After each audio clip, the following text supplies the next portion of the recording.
Hey everybody, you are listening to Grace Bond Ministries.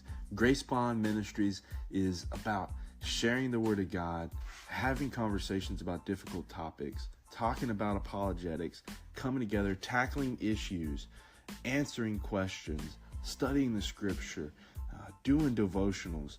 Listen, Grace Bond Ministries has so many different things that we're going to talk about, that we have talked about, we're going to continue talking about, and this podcast is made for someone who wants to know more about the Christian faith, or wants answers to their questions, or just wants to ask questions, or just wants a safe place to talk about things, even things like politics, abortion, homosexuality, hell, or just how do I have strong faith?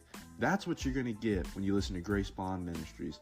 So thank you so much for tuning in, and I hope you are blessed and encouraged by what we do here.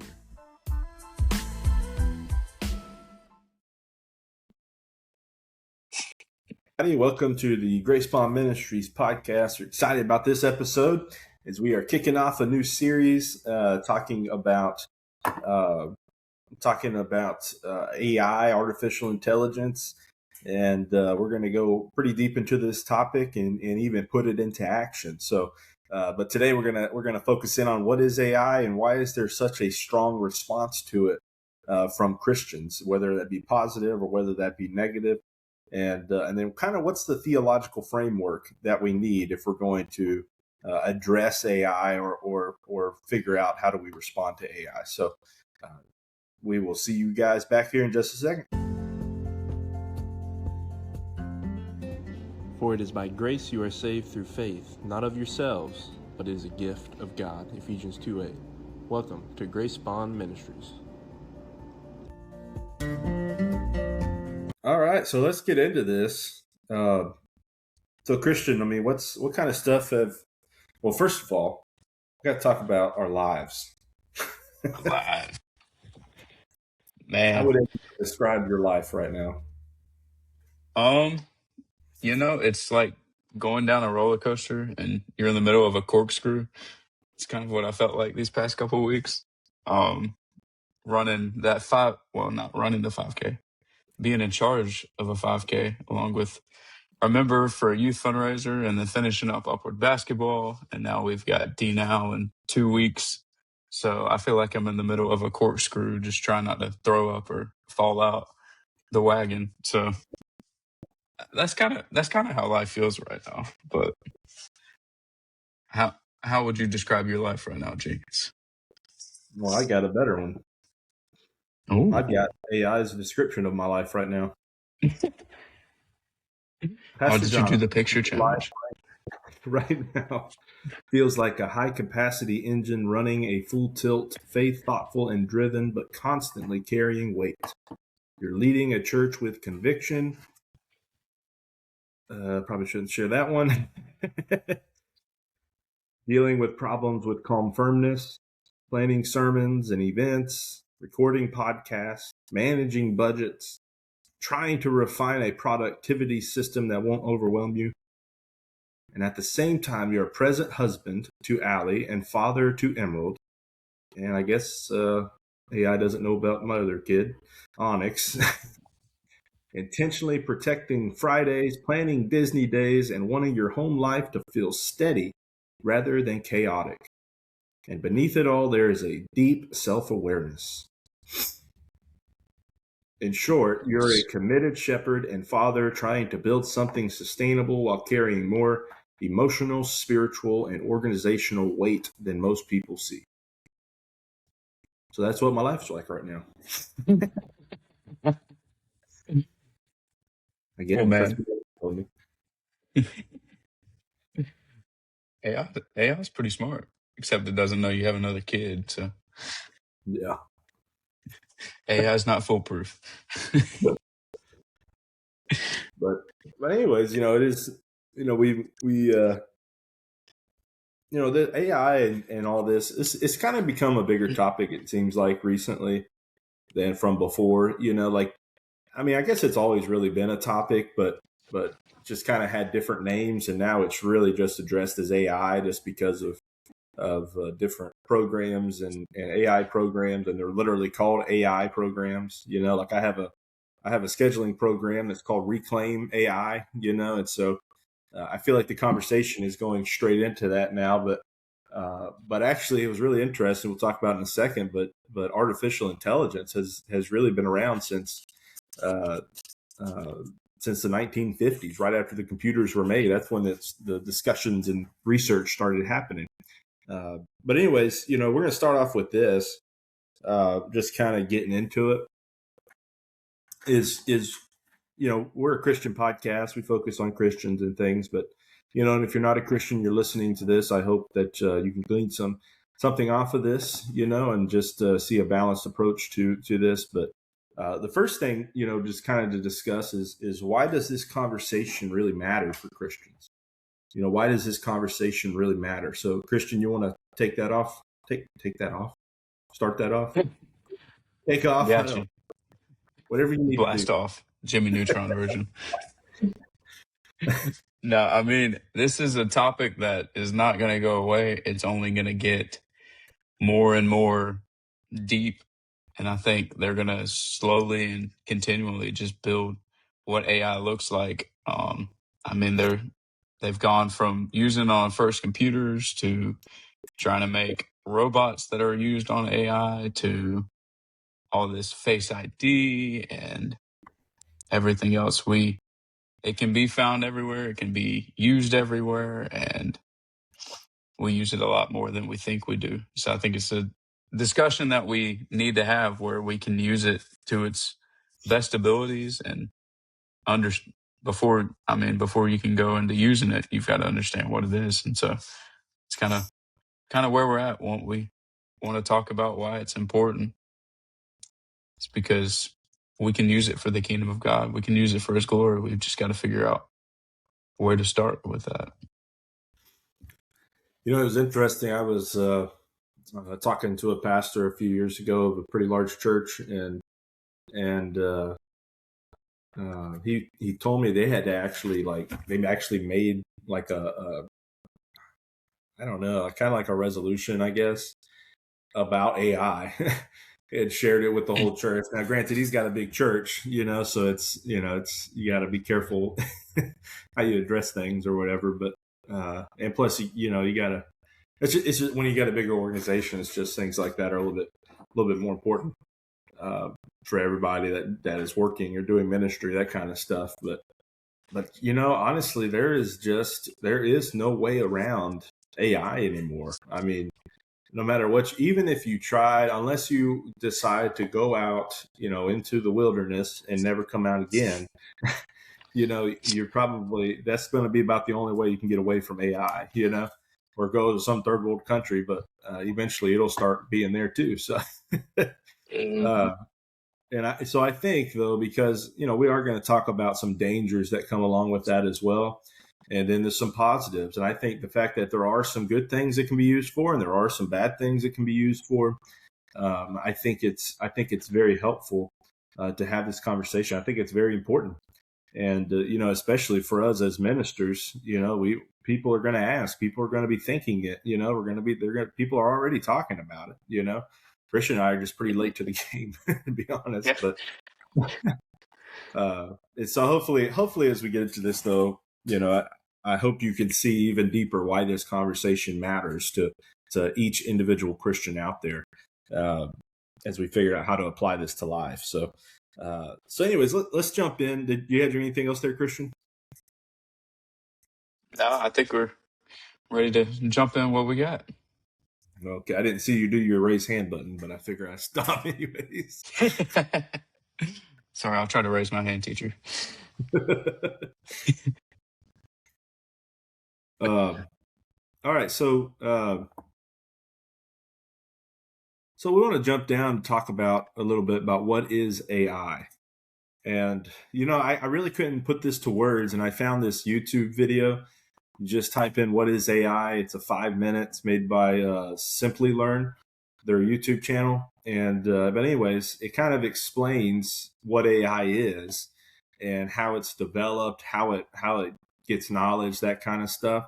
But ultimately, what was very interesting when I was watching that and looking it up a little bit is, you think about uh, this might get kind of deep, but you think about how does a human being learn information and apply information? You know, like say for instance, you're driving a car and there's a car stops in front of you. Without even thinking about it, you're going to apply the information. That your car is going too fast, and that your car is going to hit that car, and so you immediately step on your brake. So but there is a process. There is thoughts in your head, knowledge that's in your head that affects your decisions, that brings an outcome. It brings an answer an answer to a problem, a solution to a problem. And so basically, if you really think about it, and there's a huge conversation in psychology, even to this day, it seems like, about the difference between nurture and nature, which nature is what around. I mean, nature is just kind of your natural things, like what are you naturally leaning towards? Something that really wasn't affected by the things around you, but rather it's just who you are, that kind of stuff. And then nurture is like for instance, if you grow up with an abusive parent, I mean, even when you're 30, 40, 50 years old, that's gonna affect your life. Same thing if you grow up with a very loving parent, that nurture is also going to affect your life. And so the conversation is really about, the nurture versus nature.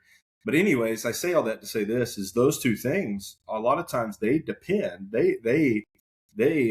help us make our decisions. They tell us, or they kind of lead us in how we respond to different things.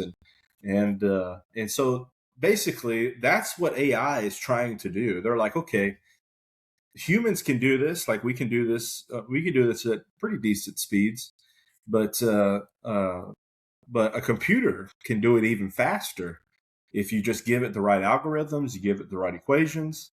And so it talked about, when I was watching this video, it talked about a couple of different things. It talked about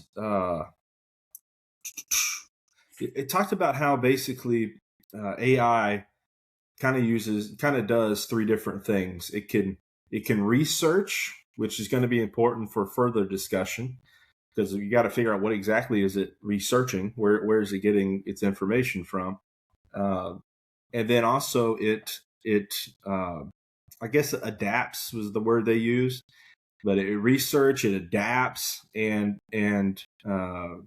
it gives solutions to problems. And so really, when you think about it, and this is what's so weird, is because right now, if you have like ChatGPT, you could talk to ChatGPT like it's a human being, because they have mimicked how humans think and act and talk and all that, and bring that to them.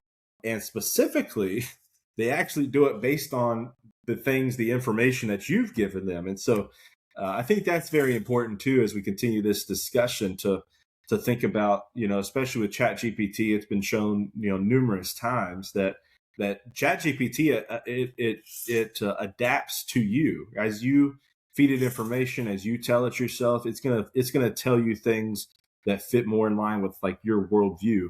It's like for instance, for me, I know I tested it one day, because I'm not a Calvinist. I'm not a 5-point Arminian either, but I guess I'm somewhere in the middle. I always tell people I'm a 0-point Calvinist, but anyway, and AI knows that. And so I was asking these questions and asking about these passages, and immediately every single one was like, well, no, this is how that passage sounds. And finally I realized it's not really answering, it's not defending the other person at all. And it's not even doing it fairly, really. It's just giving this side of the argument because it knows that's where I sit. And so then the opposite happens. If you're a Calvinist and you use ChatGPT and it knows that you're a Calvinist, then your answers are going to sway more that way. So it does adapt to the person, because it's taking in all of this information. Like for instance, there was an article on Britannica I was reading through, and I read some of it, and it was super long. And so I just had ChatGPT summarize the whole thing, and that saved me probably 20 minutes of reading because it kind of summarized it for me about the history of AI. But anyways, I guess I'll talk about that too while I'm at it. But because one of the things that I did read, I kind of got what I was looking for. I wanted to know how AI started. How long has this really been around? Because if you ask somebody, they'll probably say within the last couple of years. but it hasn't. It actually hasn't. And so this was a quote from them. So again, this started in the 1930s. Actually, is when the conversation started. That kind of stuff is how can we make something that thinks like a human, And this is a quote from Britannica about the first time AI was written. It says the earliest successful AI program was written in 1951 by Christopher Strachey, later director of the Programming Research Group at the University of Oxford. Strachey's Checkers program ran on the Ferranti Mark I computer at the University of Manchester, England. By the summer of 1952, this program could play a complete game of checkers at a reasonable speed. And again, this was AI, even from the first time it was really truly introduced. I mean, it takes in information, and they call this, there's weak AI and strong AI, and weak AI is when it only can do one task, and it talked about how, like playing checkers, that would be like that would be a weaker AI because it doesn't really learn anything else. It can't do anything else, like ChatGPT or something, Same thing with Alexa. Alexa can only do what it is told to do. It doesn't really think on its own, but unless you download the information for it to do that. So anyways, that's kind of the background of this. And I say all that to say that this is something that's been around for a long time. And I remember when I was in elementary school, I believe, we went to this field trip to our technical college, and they had these tech guys there showing off their stuff. And I remember sitting there watching this guy. He had a microphone, and he was like, "Watch, I'll show you all how cool this is that I can actually speak into this microphone, and it's going to type it on this Word document." And it was kind of sad and funny at the same time, but that thing did not get anything he was saying. I mean, it was just messing up. And then he started yelling at his computer. He said, "Listen to me, you stupid computer," in front of all his kids. It was pretty funny. But it's amazing to remember that. I'm like, wow, that's come a long way now, And so anyways, this AI has been something that has been brought about that has been around for a long time and is used in multiple different areas. So, but yeah, Christian, you got anything to add on to that? Yeah, I mean, I was surprised how old it was, but I mean, thinking back, I used to play chess on the computer against a CPU, and you can always go easy, medium, or hard. Or if you played any video games at all, I mean, that's still AI. That's artificial intelligence when you're playing against CPUs or comms. And so it's been a part of our lives for a while. They've just upgraded it, and there's a lot of math. And if you ever took anything with computer coding or um, any, I forgot all the terms they use. Engineering. Anything with computer. Yeah, you got engineering, you've got all the computer guys that work on codes. Like that's a bunch of what AI is. And so you can see it in our recommendations we get on Netflix, Spotify, Apple Music. We've got all these recommended ads where we're talking about something and then it pops up on our Facebook while we're scrolling. We've got predictive text. You talked about speaking on the computer. Now we've got that on our phone where we can just press the microphone button and it'll type out what we say. You got Siri, Alexa, and even our Google Maps and our Apple Maps that we use to get places is a form of AI. And so it's kind of everywhere, and it's come a long way. It's a lot of people researching and doing everything that we need to do. And so it can Seems scary, overwhelming at times, but now we've got a special guest. Emerald, what do you think about AI? Good. Good? Do you know what AI is? No. How do you know if it's good or not if you don't know what it is? I'm smart. Because you're smart. So She's so she's the smart. smart one. Just study. I don't like that. Stop She it. said she does what she wants. The All right. tweet of the day. So where were we? Still talking about what AI is? Yeah, I was kind of finishing up what AI is. I kind of went into what AI isn't. So if you want to share your side of what AI isn't. Yeah, so I think one of the, AI for one, this is where I think a lot of people are already making the mistake, is AI is not a perfect machine. You got to think about where is the AI getting its information? Because you can actually create your own AI software, really, and if it's one of like the conversation type softwares, and then you can set what sources it uses. And so like on Logos, I know they have AI, but the sources that Logos is using is not the same sources that ChatGPT would be using. And because they only have what's in their library is all that AI searches. Now, the cool thing is that AI can search multiple books. But, you think about like if you ask AI a question, especially a moral or ethical question, I mean, you're getting multiple opinions from different people. And AI is really, all it's doing is combining the information and sharing it. And especially if you got Chat GPT, it's just telling you what you want to hear in the end anyway. So so I think that's one thing we got to remember is that AI is not perfect, and that AI is really just an application of thoughts of other people, of other humans. And it can reason, it can problem solve, and it understands. That's what's kind of weird too. Like you talk to Chat GPT and it understands emotions, but it doesn't feel emotions. It doesn't. It could say, "Oh, that's hurtful," but it's not like it's literally hurt. It's not like the artificial intelligence is crying.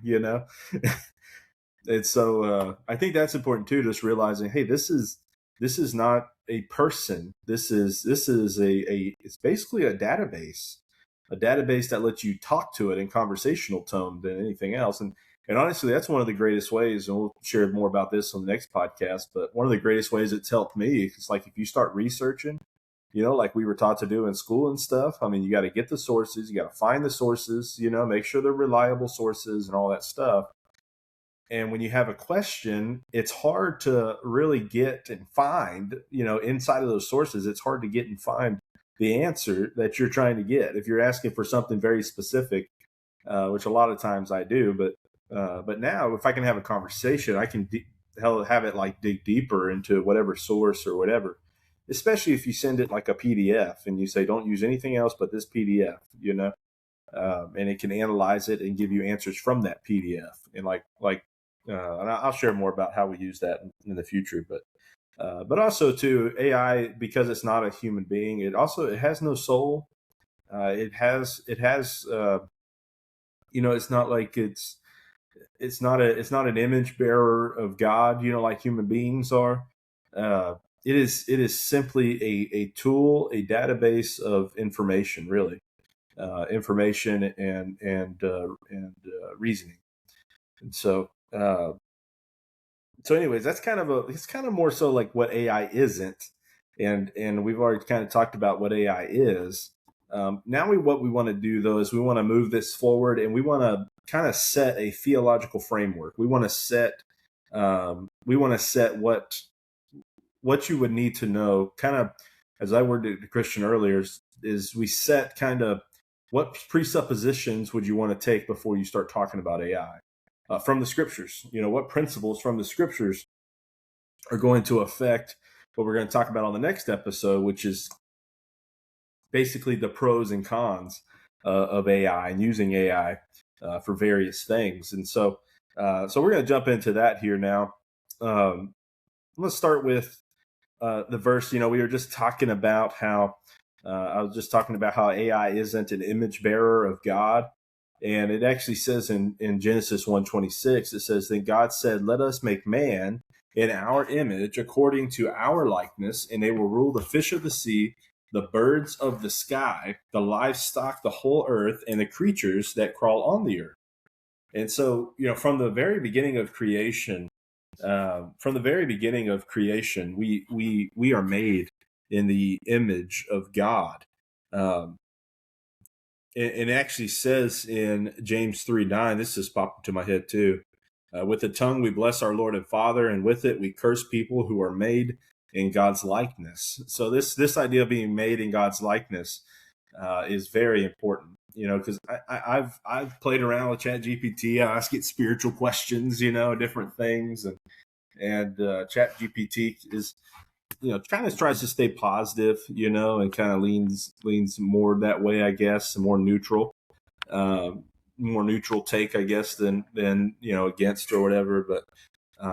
But it's important that we realize that human beings, we're the ones that are made in the image of God. We are the ones that bear His image, and so there is something very unique about humans that makes us much different than an AI.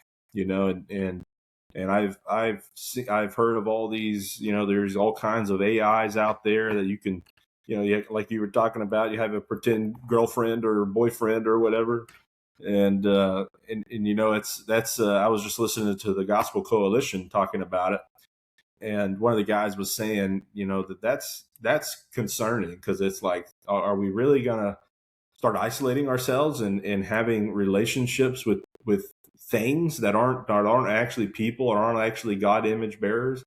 And so I think it's important. That's an important distinction, I think, to make for this. So, and then also in Proverbs chapter 2:6-8, it says, "For the Lord gives wisdom, from His mouth come knowledge and understanding. He stores up success for the upright. He is a shield for those who live with integrity, so that He may guard the paths of justice and protect the way of His faithful followers." And that verse tells us there that the Lord is the one that gives wisdom, and that's very important, especially when you're using ChatGPT and you're asking it questions, you're asking it wisdom questions and research questions or whatever it may be.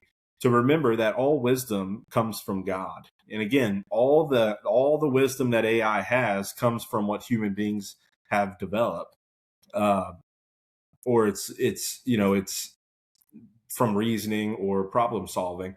But anyway, so it's important to make that distinction, because just because an AI says it, I mean, this goes for human beings too, just because somebody says it does not make it true.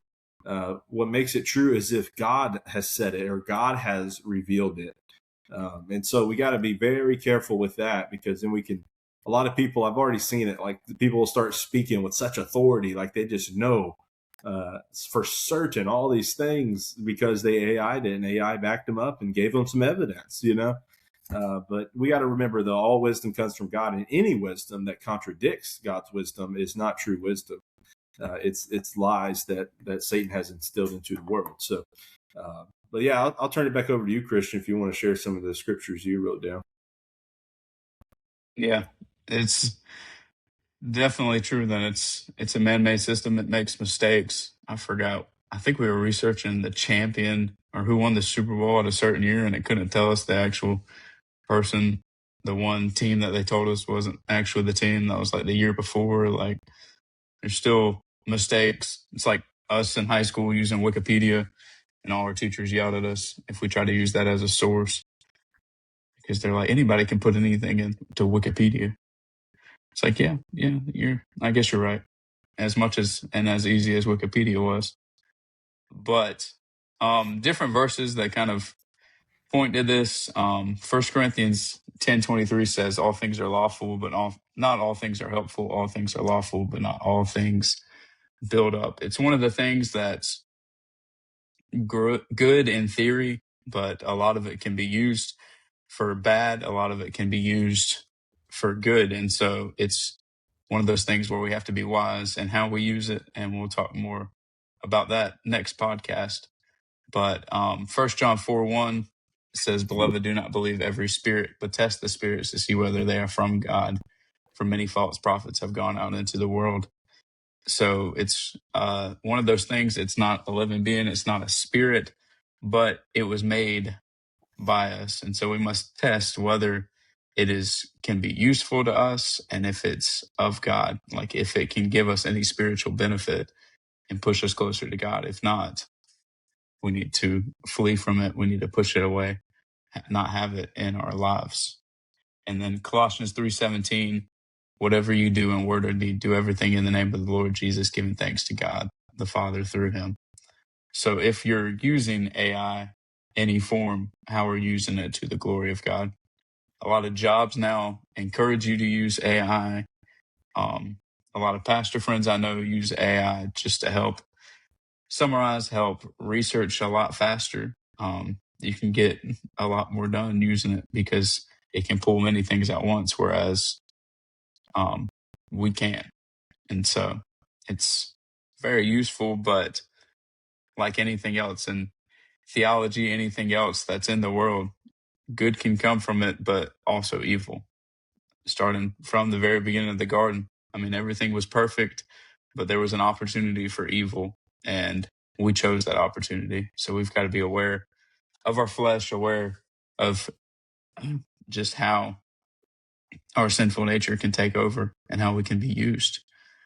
Jonathan raised his hand. What would you like to say, Jonathan?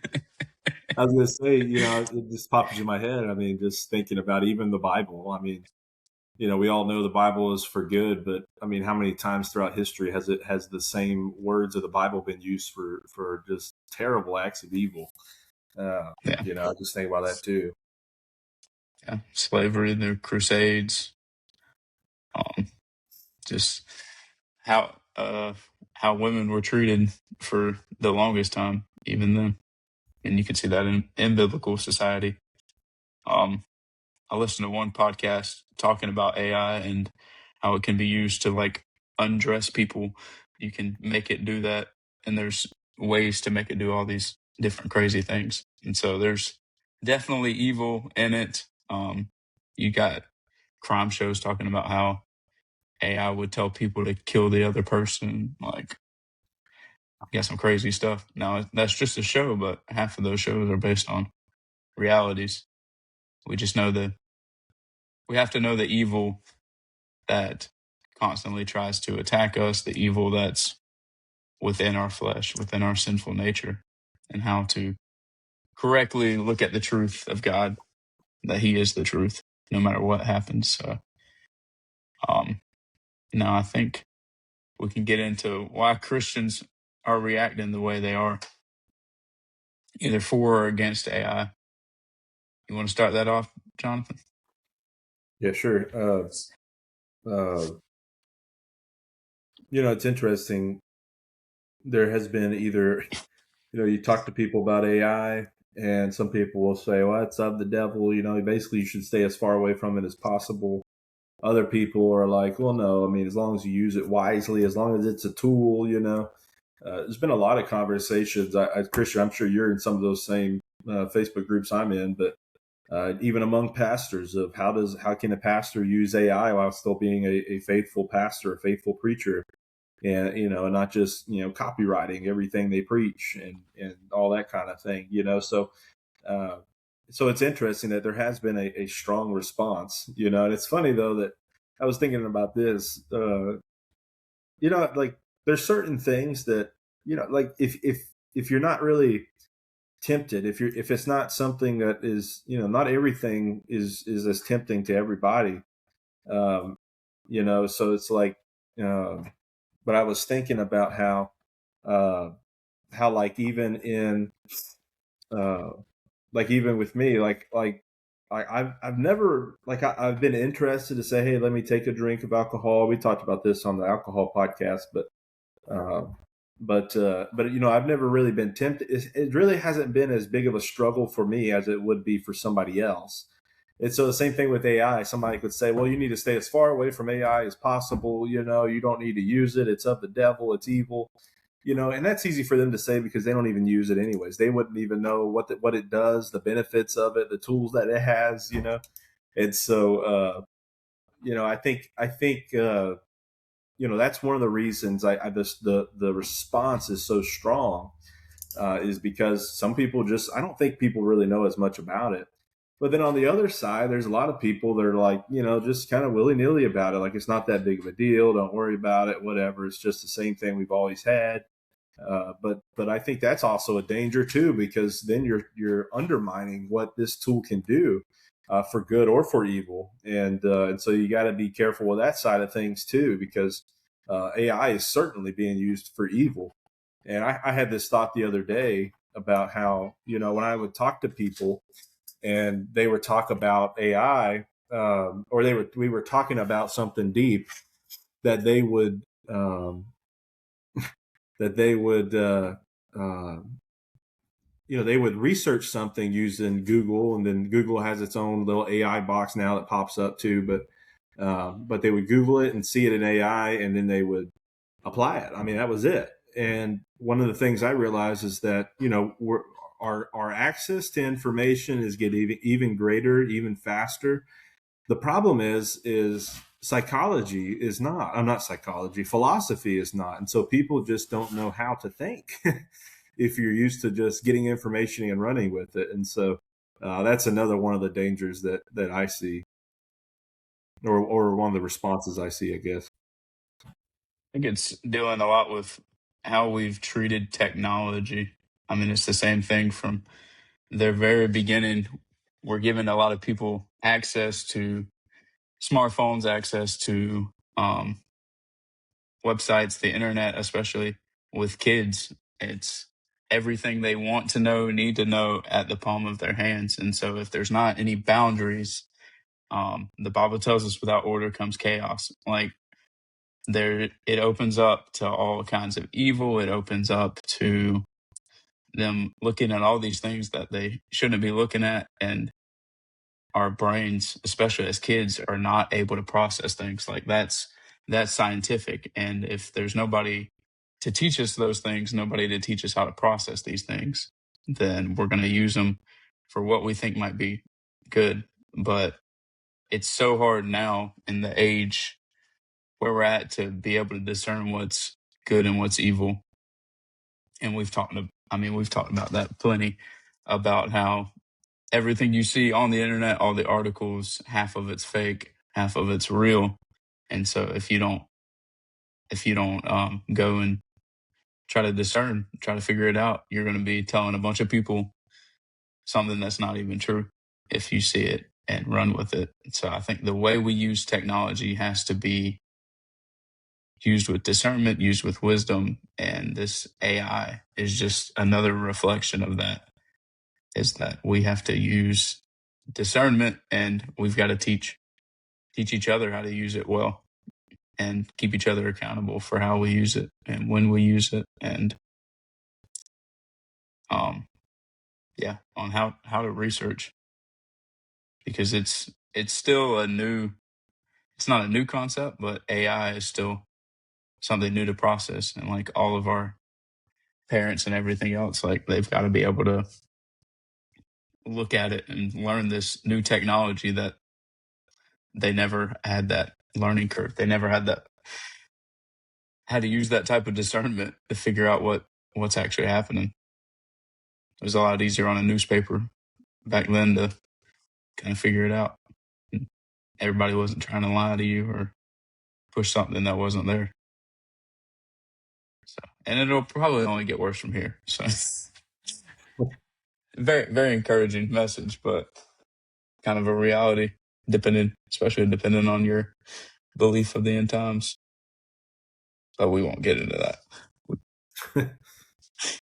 Yeah, and I'm glad you mentioned the newspapers too, because that's pretty much. I mean, the newspapers aren't much different than AI. You're getting information that is given to you from other people that is evaluated, or whatever. I mean, being a Christian, reading all these controversial books and things, and listening to people debate and argue and all that. Like, I mean, we could see clear as day how people just twist things, and even if they don't have good evidence, even if they just make it emotional, even then people are sold on, and we see it all over the place. And AI can be a part of that as well, and even quicker part of that than any of this other stuff. Um, so yeah, I think it's super important. Christian and I both, we think it's extremely important that we address AI, that we figure out how can we use this in our lives. If we can't, well, we both think you can use it for certain things, but anyways, that's actually what we're going to talk about next episode, is how to use AI wisely.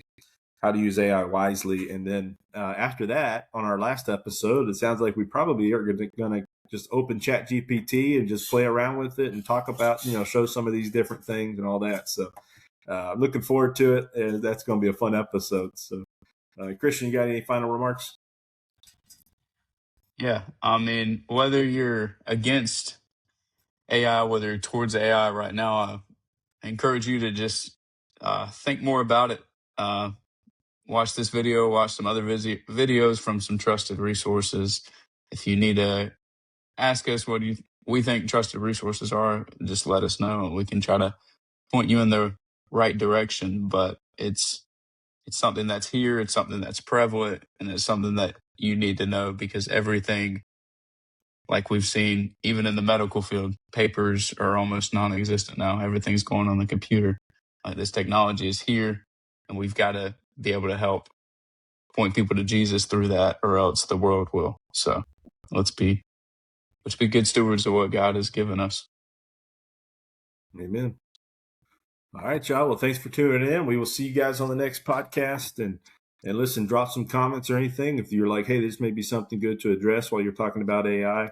And we would love to do that. Or if you want to start throwing some ideas of different things we could kind of play around with on that last episode of the series, when we actually pull it up, let us know. Okay. So anyways, thank you guys for tuning in. I hope you are blessed and encouraged by what we do here. God bless.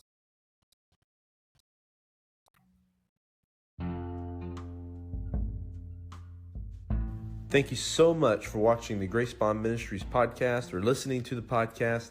I know there's various ways that you could be listening to this right now or watching this right now, but I just want to say thank you so much.